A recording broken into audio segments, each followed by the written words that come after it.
social media, and the death of nuance. Before I get into today's video, please do subscribe if you like videos about mental health, psychology, supplements, and other kinds of social issues. That's what we talk about here on Mellow Mentoring. Also, my book, Radical Self-Respect, will be available in audiobook and ebook January 2020.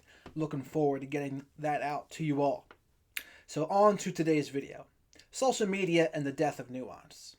One of the things I've seen happen in the social media era, one of the many negative things that I've seen come out of it, is everything gets boiled down into a meme and a few sentences. And very few issues are simple enough to speak about in just a meme. And people post a meme and it's like, oh, that's final. And this is how it is in this situation. And it's like, yep. And it kind of like boils down to people's attention spans and how they're so short now. And it's like, all we can have attention for is 3 little sentences. And here's the other thing about it. If you disagree with the memes, they say you're the complete binary extreme in the other direction.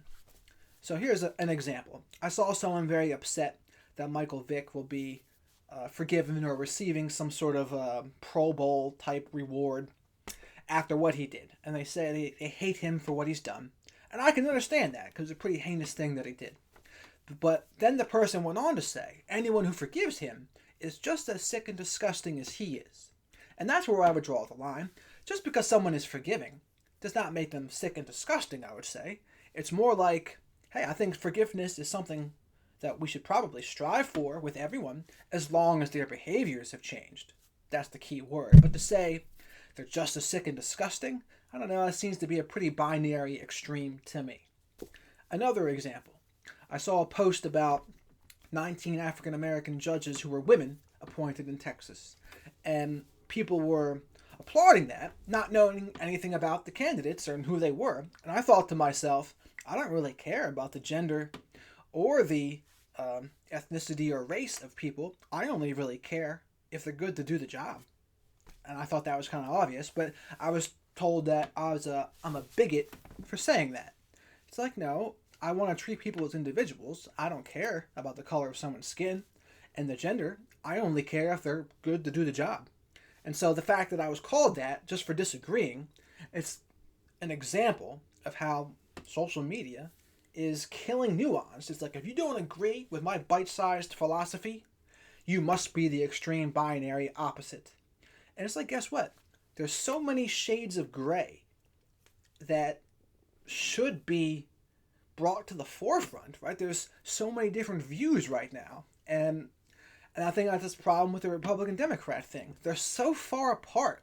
Like, there needs to be more parties because there's so many different views out there. And when you only have one or the other, boom, binary extreme, not good.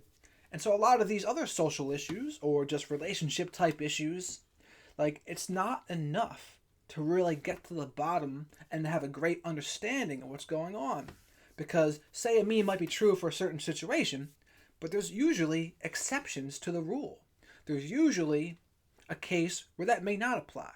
Or there's some areas where it's a gray area. Maybe it does a little bit and doesn't in some other cases.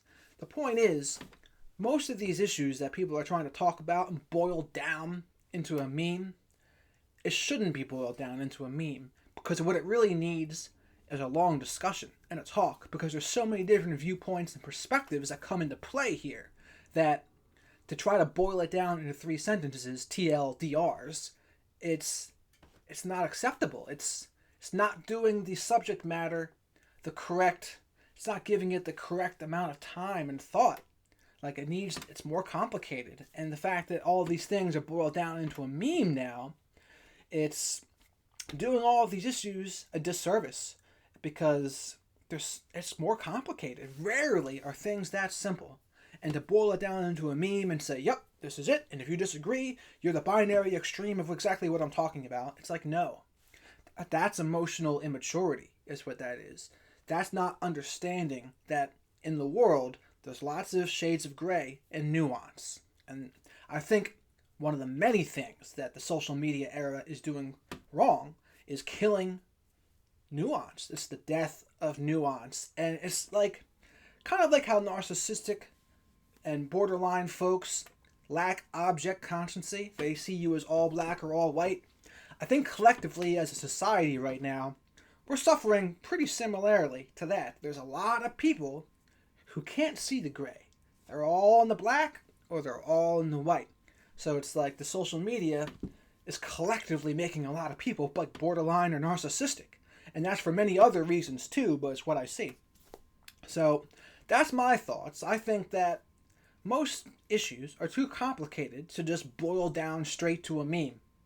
Like 3 sentences or 140 characters of Twitter or an Instagram post. Like, no, like things deserve a discussion. Things deserve like a town hall meeting.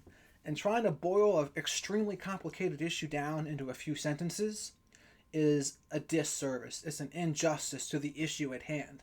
So let's remember to have more nuance in our lives. Let's remember it's not all black, it's not all white.